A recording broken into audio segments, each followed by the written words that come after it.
What's going on, everybody? This is Robbie. You're watching Geek Level Asian. I finally saw the Power Rangers movie. Let's talk about it.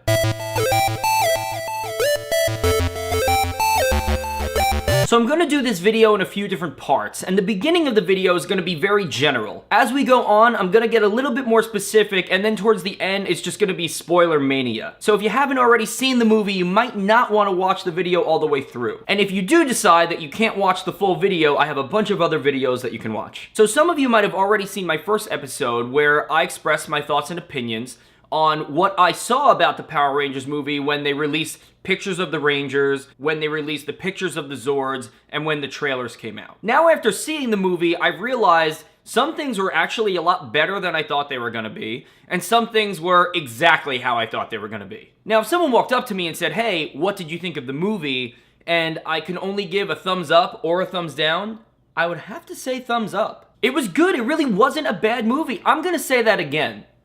It wasn't a bad movie. And if it only exists in its own universe, that's great. But if I'm given a neutral standpoint, it would be more of a neutral. It was definitely entertaining. There were a lot of laughs, lots of funny jokes in the movie, and I think I felt more emotion than I thought I would. The audience definitely feels closer to the Rangers in this movie because there is a lot of character development. And much needed character development because this is a movie, it's not a show, and you have to sit there and watch it for a really long time. So let's go over the things that are very general. The movie takes place in Angel Grove, just like the show. You have all of the Rangers, Jason, Zach, Trini, Billy, and Kimberly. But they're not really the Rangers. They're not the characters that we know, love, and grew up with. In the show, all of the Rangers were do-gooders. They did community service. They were model citizens. They weren't screw-ups. They weren't outcasts. They never really did anything bad, and if they ever went to detention, it really wasn't their fault. And the next thing I'm going to say is from the trailers, this is not a spoiler, we know that all of the Rangers are struggling with their own personal conflicts.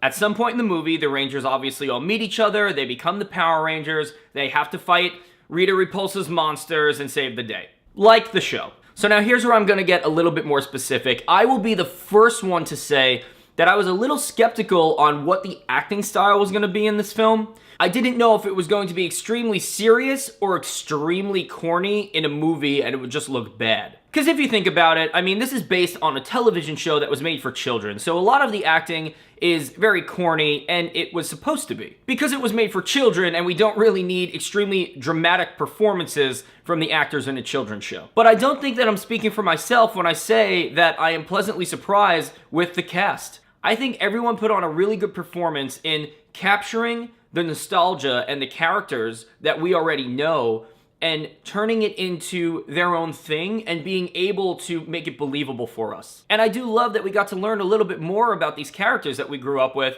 even if it's not canon. So in the beginning of the movie, we meet Jason Scott. Jason is the quarterback of the football team. Everyone in the neighborhood knows him. He's extremely popular, not only in high school, but in the entire town, in all of Angel Grove. Him and his friends decide to pull some type of prank in which they almost get caught, and while they're leaving, while they're escaping, he gets into a terrible car accident. Side note, Jason actually gets into a few accidents in this movie, so never get in the car with him.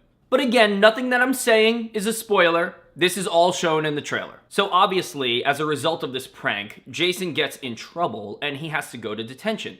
In detention, he meets Billy Cranston. So when we meet Billy for the first time, we learn that he's not only super intelligent and smart, but there's a reason why his mind works that way. And he describes himself having symptoms of someone who is autistic. He doesn't actually say that he's autistic, but the audience is supposed to understand that he is. Now, I actually really love that they did this for a few different reasons, and I'm going to talk about that a little later. From the trailer, we understand that Kimberly is a cheerleader and she's being cut off from her friends. She ends up in detention with Billy and Jason, and when you see them all together, you understand that they don't really know each other. So generally, everything that I just talked about is in the trailer. I haven't really spoiled anything yet. So now I'm going to get a little bit more specific, nothing too crazy, but I am warning you now that from this point on, I'm going to be getting a little bit more specific, and I'm going to start talking about things that weren't already introduced to us in the trailers. In the movie, we learn that Zach lives at home alone with his mother in a trailer, and his mother is very sick. And we learn that he doesn't like to stay home because it upsets him, and he's really afraid of losing her.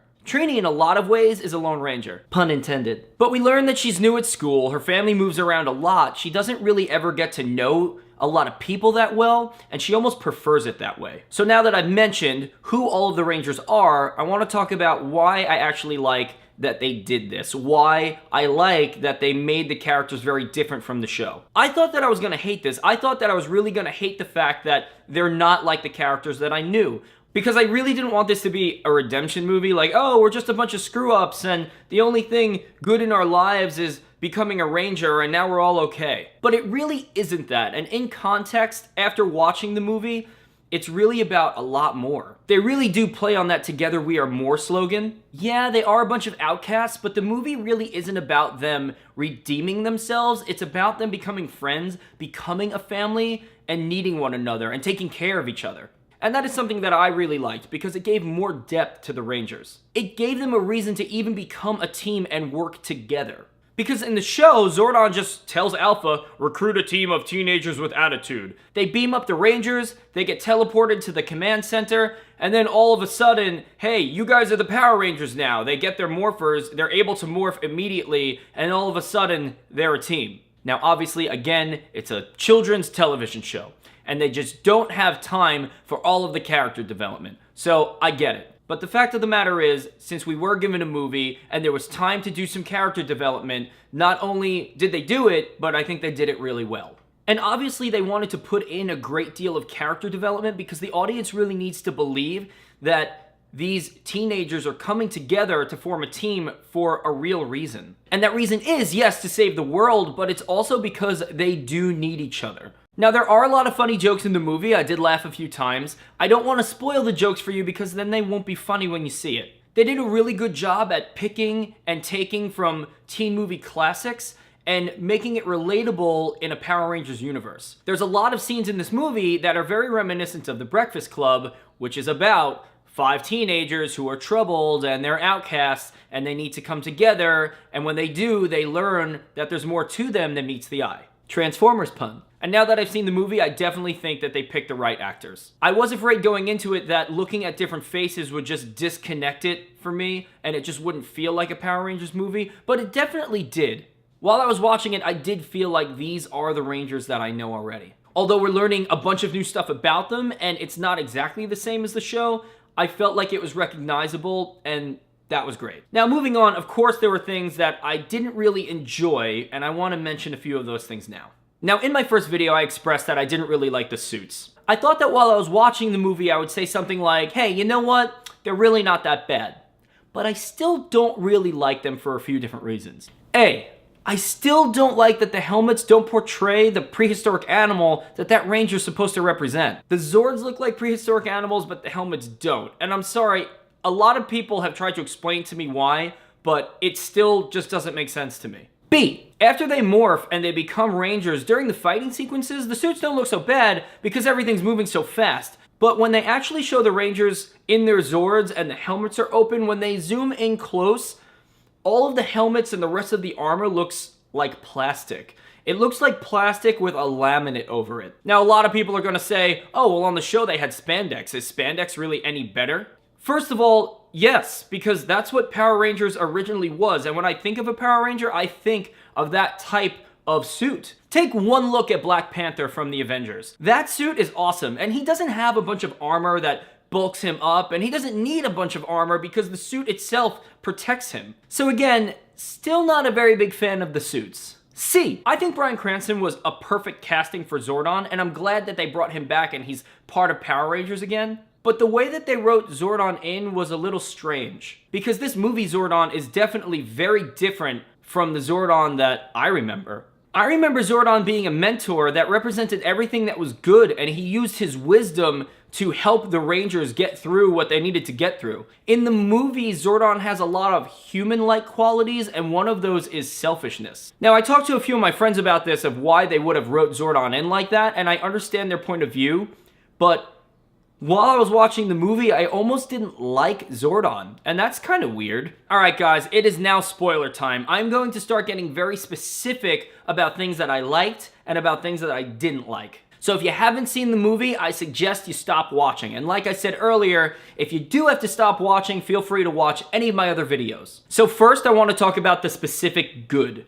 Billy Cranston. Billy Cranston, as we mentioned earlier, is super smart. He's incredibly intelligent, just like Billy on the original television show.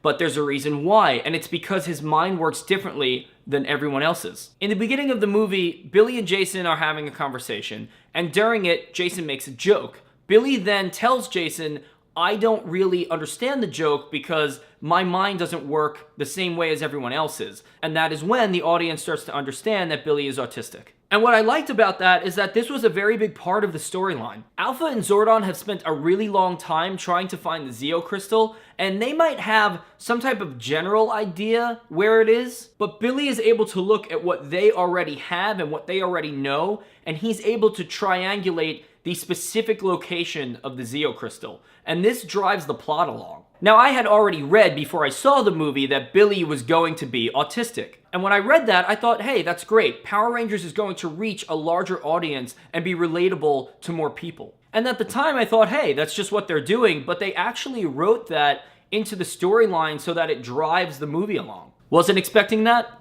That was great. Now, I really like the scene around the campfire. The Breakfast Club scene. Everybody's tired, everybody's frustrated because they haven't figured out a way to morph, and they realize that, hey, we still maybe don't really know each other, and they decide maybe we should open up and start talking about who we are so that we can actually become a team. And I think that they introduced this in a genius way. Now, the audience already knows certain things about each character, but the other Rangers don't know that about each other. So that was something that was keeping them apart from each other. Throughout the entire movie, Zach seems like a pretty happy-go-lucky person. He's very charismatic, he's funny, he cracks a lot of jokes.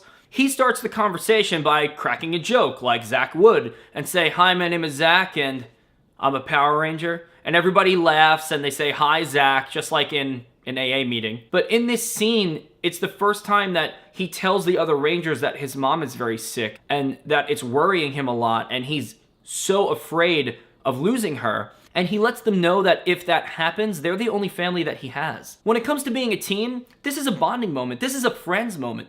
This is a family moment. I think it was a really important scene to have so that the audience really believes that these characters are becoming friends to make it more relatable. So something else that I thought was cool, which is definitely a spoiler, I had already read that Jason David Frank and Amy Jo Johnson were going to be in the movie. I didn't know where. So at the end of the movie, you happen to see them in the crowd after buildings have been destroyed and the Megazord has fought Rita inside of her Goldar. But when you see them, it's pretty awesome. My entire theater was clapping and applauding when they came up on screen, and I understand why.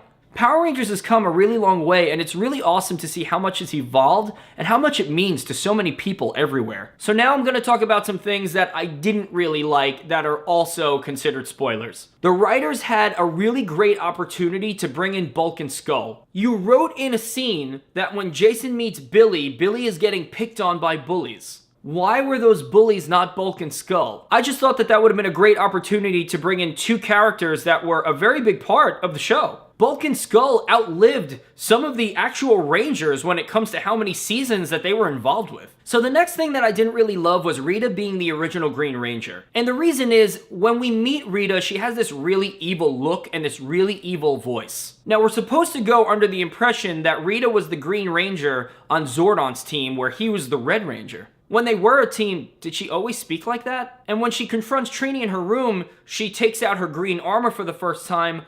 Why doesn't she have a helmet? Maybe they'll explain that, and maybe since your armor now comes from within you, you can control how much armor you have on, but it just really wasn't explained. And what's going on with the product placement? I understand they put so much in that it was supposed to be funny, but after a while, it kind of just got silly. Now, here's something that a lot of people are probably going to disagree with. I'm going to say it. I didn't like when they started playing the Go-Go Power Rangers theme. Yes, I understand that it might have been the only place that you could put it that it made sense. Yes, I understand that you're trying to make the old fans happy. Throughout the entire movie, the soundtrack is filled with instrumental music and ambient music, and it fits, and it works perfectly. But then you throw in the Go-Go Power Rangers theme, and it just seemed kind of out of place. I mean, maybe it could have been possibly remastered or re-recorded so that it fits the rest of the soundtrack. It just seemed a little off. But again, just to bring everything back, my general consensus is that the movie is very good, and if you haven't seen it yet, I do suggest watching it, especially if you are a Power Rangers fan. But if you did see the movie, I want to know what you thought about it. Maybe you have some input or points of view that I didn't see or that I would find interesting, so please leave your comments below, and I'd love to have a conversation around it. So thanks again, everybody, for joining me on another episode of Geek Level Asian. If you like what you see, if you like the videos, please subscribe to the channel. Again, you could follow me on Instagram and Twitter at Geek Level Asian, and I will see you next time.